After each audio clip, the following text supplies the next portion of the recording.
What happens when a routine coffee run turns into a nightmare? When a 72-year-old black man is stopped, harassed, and humiliated by police, only for them to realize they messed with the wrong man? How does the U.S. Attorney General get involved in a fight for justice that shakes an entire city? This is the story of Benjamin Carter, and it's not just his fight, it's ours. Watch till the end and don't forget to like, subscribe, and support H2 Black Thread. The afternoon sun cast long shadows across Peachtree Street, its golden rays bouncing off the glass windows of storefronts and high rises. The city was alive with the usual sounds: cars honking, conversations drifting through the air, the rhythmic tapping of shoes against the pavement. Among the steady stream of people, Benjamin Carter, a 72-year-old black man, walked at his usual pace, his back straight despite the years that had settled into his bones.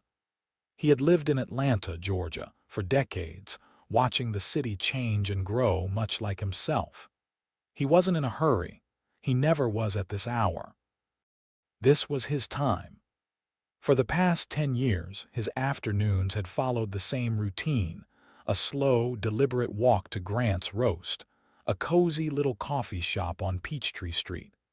It wasn't a high-end place, not the type filled with tourists or young professionals glued to their laptops. No, this cafe had character: worn wooden floors, a rich, constant scent of fresh coffee, and the kind of warmth that only came from places that felt like home. As he pushed open the door, the familiar jingle of the bell above the entrance greeted him. Daniel, the young barista behind the counter, looked up and grinned. "The usual, Mr. Carter." Benjamin gave a slow nod, a small smile tugging at the corner of his lips. "You already know, son."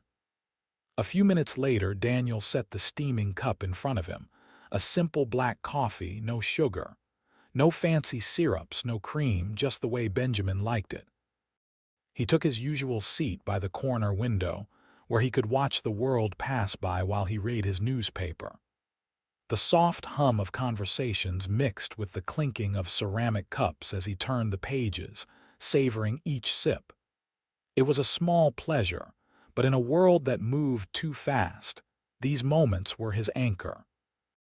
After about half an hour, he neatly folded the paper, set the empty cup back on the table, and stood up, stretching slightly before making his way to the door. The warm Atlanta air greeted him as he stepped outside, the heat wrapping around him like a familiar embrace. The street was busier now, people walking briskly, some chatting on phones, others lost in their own worlds. But just as Benjamin was about to cross the street, something shifted. A low rumble of an engine grew louder behind him. A black and white police SUV rolled up and stopped directly in his path. The vehicle's sudden presence disrupted the natural flow of the street. A few pedestrians slowed their steps, glancing toward the scene with mild curiosity. A young woman pushing a stroller furrowed her brow but kept walking. A man in a business suit glanced up from his phone. Benjamin's instincts kicked in immediately. His first thought was to keep walking. Maybe they weren't here for him. Maybe it was just coincidence. But then, both front doors opened. 2 officers stepped out. Officer Travis Moore, the one on the left, looked to be about 30 years old, with a rigid stance and the kind of square-jawed confidence that suggested he enjoyed throwing his weight around. His eyes locked onto Benjamin immediately, sharp and assessing. Officer Ethan Wells, the younger of the two, appeared more hesitant. He was around 25, still carrying that slight uncertainty that came with inexperience. Benjamin's body stiffened slightly, but he didn't let it show on his face. "Sir," Moore said, his voice flat, practiced, rehearsed, "we need to see some ID." Benjamin turned toward them fully now, his aged but steady gaze meeting theirs. "Is there a problem, officers?" he asked, his tone neutral, calm. Wells shifted uncomfortably, but Moore remained firm. "We got a call about a suspicious person in the area," Moore stated. Benjamin's eyebrows lifted slightly, his expression unreadable. He glanced down at himself, khaki slacks, a crisp button-up shirt, a neatly trimmed gray beard, a newspaper tucked under his arm, an empty coffee cup in his other hand. "Suspicious, huh?" he muttered, more to himself than to them. He exhaled slowly, feeling the tension begin to coil in his chest. This wasn't new, not to him, not to any black man who had lived long enough in America. He had been through this before, too many times to count. His father had warned him about moments like these. His grandfather had warned him before that. He had, in turn, warned his own daughter when she was young. "What exactly am I suspected of doing?" he asked, keeping his voice even. Moore's jaw flexed slightly, his patience already thinning. "We just need to see some ID. Standard procedure." Benjamin had two choices: comply, hand over his ID, and hope this ended quickly. Stand his ground and demand an actual reason. Both choices had risks. He had seen too many names, people who had complied but still ended up face down on the pavement. For a brief moment, he considered ignoring them entirely, walking around the SUV and continuing on his way. But he knew how that would look. Instead, he nodded slowly, moving carefully. "All right," he said, keeping his movements slow and deliberate. He reached into his pocket for his wallet. But the moment his fingers touched the leather, Officer Moore tensed. Then, in one sudden motion, Moore stepped forward aggressively, his hand moving toward his belt. Benjamin froze. The air around them changed instantly. The street noise faded into the background. A few feet away, the woman with the stroller stopped walking completely. A cyclist passing by turned his head sharply. Benjamin didn't move, didn't blink, because he knew this moment. It was the moment where things could go horribly wrong. The wrong movement, the wrong expression, and a headline would be written by someone else about him. Moore's eyes were locked onto Benjamin's hand, as if expecting to see something dangerous. Benjamin spoke carefully, his voice steady but firm. "I'm reaching for my wallet," he said. No sudden movements, no fear in his tone, just a statement of fact. But the tension in the air didn't ease. In fact, it thickened. Benjamin could see it in the way Moore squared his shoulders, in the way his fingers hovered near his holster, in the way his eyes flickered with something unreadable. And in that moment, Benjamin realized something chilling. This wasn't about checking his ID. This wasn't even about suspicion. This was about control. This was about power. And he had a terrible feeling that Moore wasn't ready to let this moment pass so easily. But Benjamin Carter had lived too long to let fear dictate his next move. He let out a slow breath and prepared himself for what came next. Because he already knew this wasn't over. The heat of the afternoon pressed against Benjamin Carter's skin, but he barely noticed it.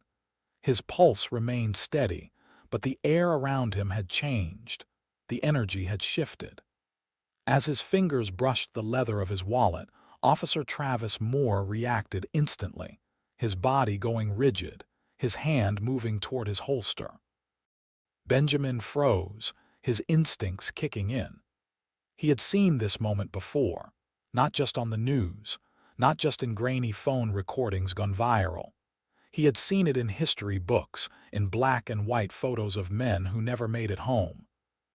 He had heard it in the hushed voices of elders, recounting names that were long buried but never forgotten. And now, he was in it. Moore's eyes locked onto Benjamin's hand as if expecting, no, hoping, to see something that would justify whatever he was about to do next. Benjamin didn't blink, didn't breathe too deeply, didn't move. Then, in the most deliberate, controlled tone he could manage, he spoke. "I'm a 72-year-old man who just had coffee." His voice was calm, unwavering. "Do I really look like a threat?" His words hung in the air, but Moore didn't budge.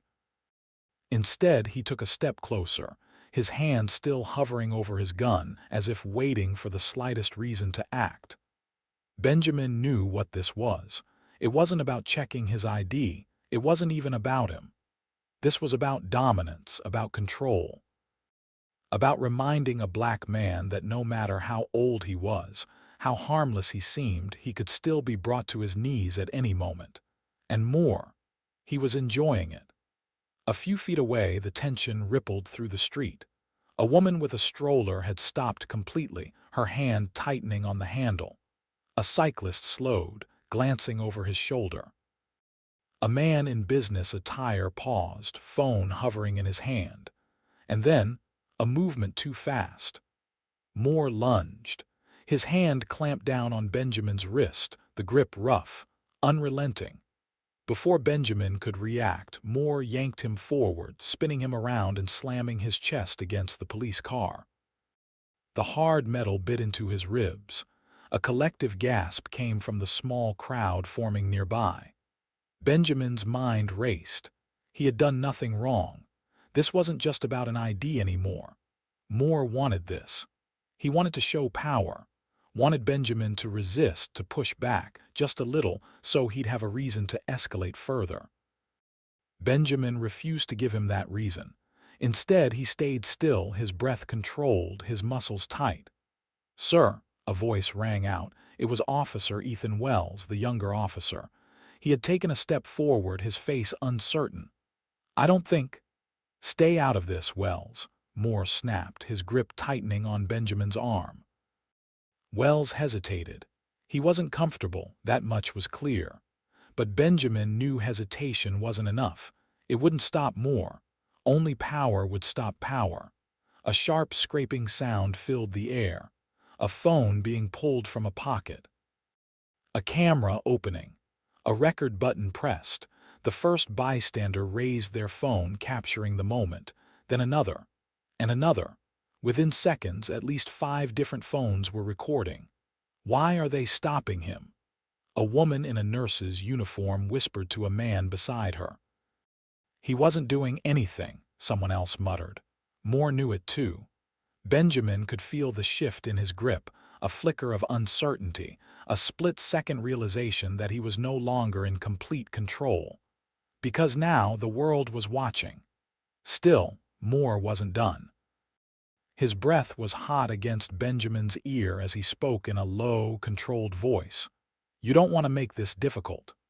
"I'm not making anything difficult," Benjamin replied. "Then stop resisting." Benjamin let out a slow breath, his jaw tightening. He wasn't resisting, but the words "stop resisting." He had heard them before. It was the phrase used to justify brutality. It was the phrase heard before body cams malfunctioned. It was the phrase spoken seconds before everything went black. And right now, it was a lie. Benjamin Carter had lived through too much to be naive. He had seen Jim Crow firsthand. He had marched when others said it was pointless. He had been called names he wouldn't repeat in polite company. He had watched young men disappear for much less than what he was doing right now. He had seen how these stories ended. And he knew one fundamental truth: the only way out was to be smarter than them. He closed his eyes for half a second, gathering himself. He could hear the voices in the background, people murmuring, gasps of disbelief, the quiet hum of tension thickening. Then he made his move. Not sudden, not aggressive, just enough to shift the balance of power. He lifted his head, turned slightly toward Wells, the officer who hadn't completely given in to the madness yet. "Officer Wells," he said clearly, his voice calm, firm, but without panic. Wells blinked, caught off guard by being addressed directly. "I need you to be sure about what's happening here." A beat of silence. Benjamin saw it, the flicker of uncertainty in Wells' eyes. He wasn't completely blind to the injustice unfolding before him. "Sir, please just cooperate," Wells muttered, but there was no conviction in his voice. Benjamin looked at him, really looked at him. "I have cooperated. I reached for my wallet slowly, I answered your questions. Now I want to know." His eyes darkened. What happens next? Wells swallowed, his gaze darting to Moore. The younger officer was starting to realize something. This wasn't going to go away quietly, not with the phones recording, not with the crowd watching, not with a man who wasn't playing into their script. Moore was still holding him, still gripping his arm, but now he wasn't so sure. Benjamin could feel it. The power was shifting, just a little, just enough. But sometimes, that's all it takes to change everything. For a moment, time seemed to slow down. Benjamin Carter could feel the tight grip of Officer Moore still clamped around his wrist, his body pressed against the cold metal of the police SUV. The afternoon heat was stifling, but the real weight in the air wasn't from the sun. It was from the escalating tension between him and the officers. The crowd had grown. More people had stopped, their eyes locked on the unfolding scene. The low hum of conversation had turned into hushed murmurs, occasional gasps, and the unmistakable sound of phones recording. But Moore didn't care. His eyes were sharp, predatory, filled with the confidence of a man who believed himself untouchable. "Drop the phone," he barked. Benjamin ignored him. With the same slow, calculated movements that had kept him alive for 72 years, he lifted his phone and pressed a number he knew by heart. "You might want to be careful about what you do next." His voice was calm, almost conversational. Moore's grip tightened, his jaw locking in frustration. Benjamin didn't flinch. Instead, he said the words that would change everything. "I'm calling my daughter." There was a brief pause. Then, with measured finality, "the U.S. Attorney General." The air around them changed in an instant. The moment those words left Benjamin's mouth, something shifted, not physically, but in the unspoken hierarchy of power. Moore froze for just a fraction of a second, his expression flickering with something just shy of panic. Wells, standing slightly behind him, went visibly pale. His mouth parted slightly, his stance suddenly unsure, like he had realized he had walked into something much bigger than he had anticipated. The bystanders reacted immediately. There was a ripple of shock through the crowd. Some turned to each other, whispering in disbelief. Others stepped closer, phones angled more intently. "What did he just say?" someone murmured. "Did he say his daughter is the U.S. Attorney General?" "Oh, these cops are screwed," a young man muttered under his breath. Moore was still gripping Benjamin, but now it wasn't with the same confidence.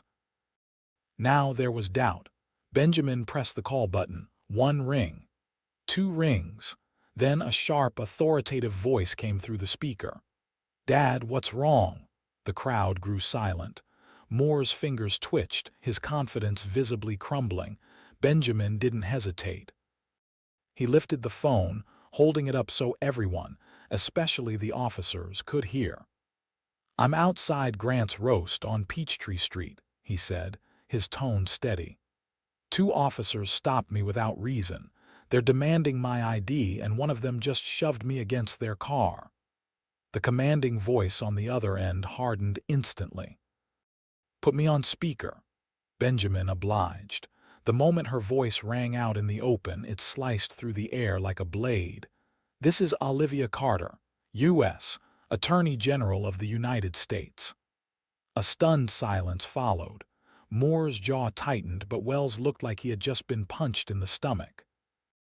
Olivia didn't wait for their reactions. "What are your names and badge numbers?" she demanded, her voice cutting through the moment like a courtroom cross-examination. "You are detaining my father without just cause. This is an abuse of power." Her words landed like a verbal earthquake. More people in the crowd gasped. A few of them whispered her name, recognizing it instantly. A woman in scrubs who had been watching the entire situation unfold suddenly stepped forward. "He's just an old man," she shouted, pointing at Benjamin. "This is how the police operate." The crowd roared in agreement, voices rising in protest. "This is racial profiling," someone else shouted. "They do this all the time." "Not today," More phones were raised. The situation had gone from bad to catastrophic for Moore and Wells. And for the first time since stepping out of that police SUV, Moore looked uncertain. Moore cleared his throat, trying to regain control of the situation. "Ma'am," he began, his voice suddenly more measured, "we received a call about a suspicious person." "What was suspicious about him?" Olivia cut in. Her tone left no room for nonsense. Moore hesitated. He wasn't used to having to explain himself. Olivia pressed again. "Was he committing a crime?" No answer. "Was he a threat?" Wells shifted uncomfortably, his eyes darting between Moore and the growing crowd. The pressure was mounting. The weight of public scrutiny, the realization that they had picked the worst possible target, the slow but undeniable fact that this moment wasn't staying on Peachtree Street. It was going straight to the world, and Moore knew it. "It was a misunderstanding," Moore finally muttered. A laugh of disbelief rippled through the crowd. "A misunderstanding, that's what you're calling it." Olivia's voice dripped with cold anger. Wells, now clearly shaken, glanced at his partner for guidance. But Moore had nothing left to say, and Benjamin knew it. He could feel the shift. This moment didn't belong to Moore anymore. This moment belonged to him. And just like that, the power had flipped. A woman in a navy blazer lifted her phone, stepping even closer. "Badge numbers?" she asked loudly, directing the question straight at the officers. Moore's face darkened, his fists clenched at his sides. The crowd wasn't backing down. A man in a mechanic's uniform let out a dry chuckle. "They thought they could rough up some old guy," he said. "Didn't expect him to have the right connections, huh?" The crowd laughed, a few people clapping in agreement. Moore turned toward the onlookers, his face taut with frustration, but Wells nudged his elbow slightly, shaking his head. They were in too deep now. There was no undoing what had already been done. Benjamin took a slow, deliberate step forward, his phone still in hand. He locked eyes with Moore, and then, in a calm, even tone, he said, "I hope you boys learned something today." The weight of the words settled in the thick, humid air. Moore bristled, about to say something, anything, but Benjamin simply shook his head. "No excuses," he said. "You knew what you were doing." His gaze flicked to the phone still recording, "and so does everyone else." As Benjamin lowered his phone, Olivia's voice came through one last time. "Dad, are you free to go?" Benjamin looked at the officers. Neither of them spoke. Then, with clear reluctance, Wells gave a stiff nod. "Yes, sir," he muttered. "You're free to go." Benjamin allowed himself the smallest smile, and then he walked away, but this wasn't over. For a few agonizing seconds, silence blanketed the street. The weight of the moment pressed down on officers Moore and Wells, their authority slipping away with every passing heartbeat. The voices that had once been commands and orders were now drowned out by the chatter of the crowd, by the buzz of live streams, by the increasingly pointed questions from onlookers who were no longer just bystanders. They were witnesses. And witnesses couldn't be erased. The recording devices in their hands were no longer just phones. They were weapons against corruption, against unchecked power, against the kind of abuse that had too often gone unseen. But not this time. This time the world was watching. Officer Ethan Wells was visibly shaken. His hand, which had hovered near his belt just minutes ago, now trembled slightly at his side. He swallowed hard, glancing at his partner for guidance, but Moore was struggling too. The older officer, usually the epitome of control, stood stiff and silent, his jaw tight, his eyes darting between the cameras, the crowd, and Benjamin Carter himself. Moore wasn't used to this. He was used to being the authority in the room. The one who called the shots. The one who spoke and was obeyed. But now, he was the one on trial, and his jury stood right in front of him, the people, the world, and most importantly, Olivia Carter, the U.S. Attorney General. Her voice was still echoing through the speaker. I'll ask one more time, what are your names and badge numbers? Wells exhaled sharply. He wanted out of this situation. Ma'am, he started, his voice no longer commanding but pleading. This was a misunderstanding. Benjamin Carter wasn't having it. The 72-year-old man, still standing tall, still unshaken, stared the officers down with the kind of calm defiance that came from decades of knowing exactly how these situations played out. No, Benjamin said, his voice firm, deliberate. You're not just doing your job. His words cut through the air like a blade, slicing through any remaining illusion of justification that the officers had left. Moore shifted his weight, his face twitching as if he wanted to argue, but couldn't find the words. Benjamin took a step closer. You're abusing your authority. A murmur of agreement rippled through the crowd. Moore stiffened. Benjamin didn't stop, and the entire country is about to see it. That landed like a hammer strike, because it was true. The crowd was no longer just watching. They were broadcasting, uploading, tweeting, live streaming. This wasn't going to disappear into some police report. This was everywhere now. Moore's fingers twitched at his side, his knuckles white. He was a man trapped, backed into a corner by his own actions. Benjamin could see it in his eyes, the realization, the moment of defeat, and yet Moore still refused to admit it. Wells, however, had already accepted the inevitable. The younger officer's chest rose and fell in shallow breaths, his gaze flicking from Moore to Benjamin to the crowd, then finally to the phone still on speaker in Benjamin's hand. To Olivia Carter's voice, waiting for an answer. To his own reflection in 100 different phone screens, knowing that whatever he said next would be heard by millions. And just like that, he broke. His voice, now barely above a whisper, carried no authority, no resistance, just reluctant surrender. "Yes, sir," Wells murmured. "You're free to go." The words felt heavier than they should have. They carried more weight than any release form, more power than any badge, because this wasn't a gift. This wasn't leniency. This was an admission of guilt. The world had seen it play out, and Moore knew it too. His teeth clenched, his eyes burning with resentment, but he didn't argue, didn't stop Benjamin, didn't have the power anymore. Not today. Benjamin stayed where he was for a moment, letting the weight of the moment settle around them all. Then, with the poise of a man who had lived long enough to see power shift in ways that mattered, he turned slowly. And just before walking away, he said the words that would haunt these officers long after today. "I hope you boys learned something today." The statement was calm, even polite, but devastating, because it carried the truth they could no longer escape. Moore's face darkened, his lips parting slightly as if he wanted to retaliate. But he didn't, because he couldn't. Benjamin had already won, and the crowd knew it. A beat of silence followed Benjamin's words. Then the applause erupted like a thunderclap. It wasn't just a celebration, it was a statement. A statement against the abuse of power. A statement for every black man who had ever been stopped for no reason. A statement for justice that had come too late for too many, but had arrived on time today. The officers stood there, frozen, as the cheers rippled through the air.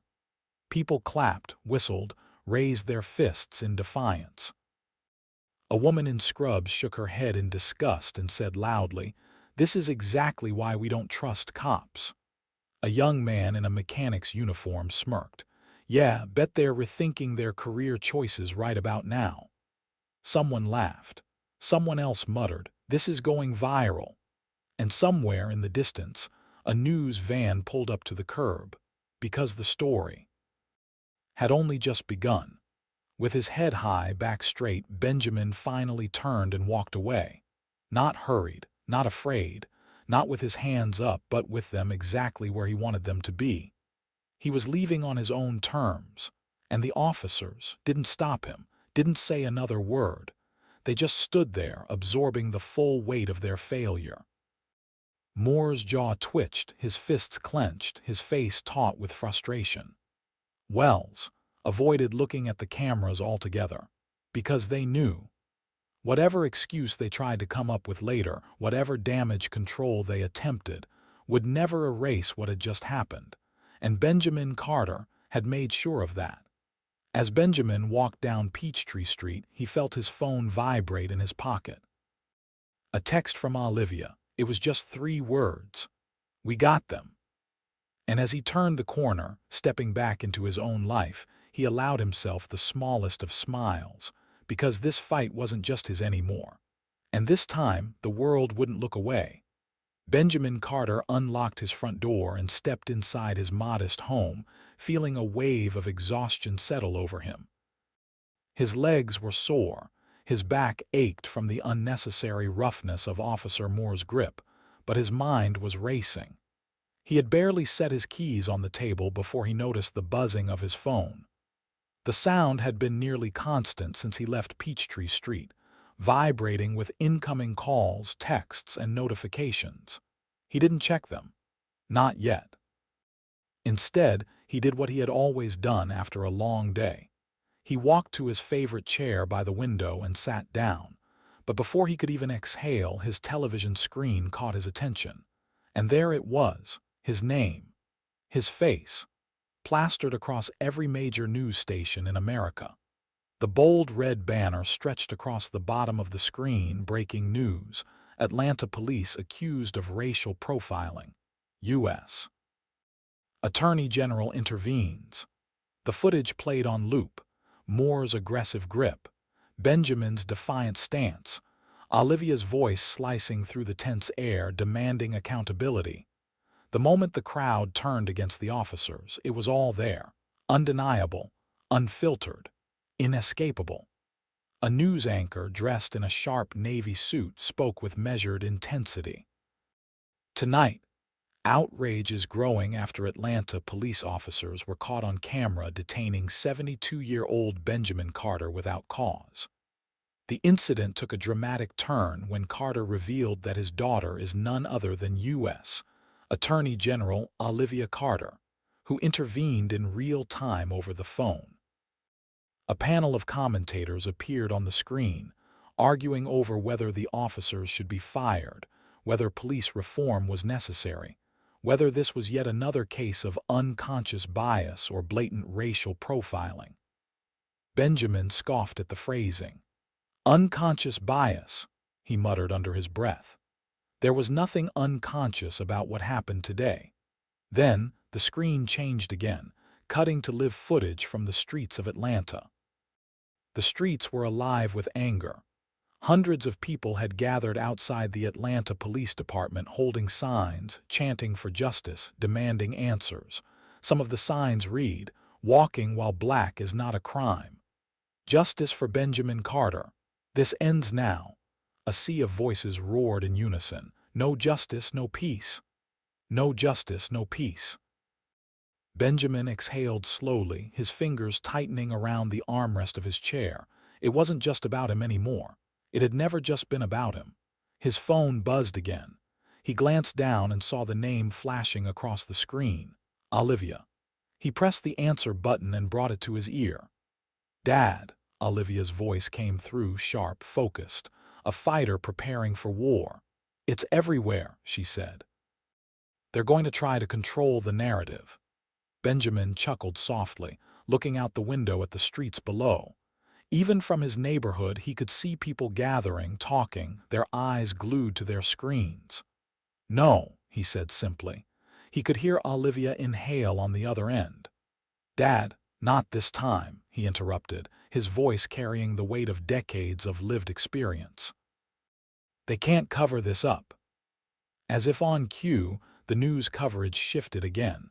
A press conference was being held in front of the Atlanta Police Department headquarters. A stiff-faced police chief stepped up to the podium, adjusting the microphone.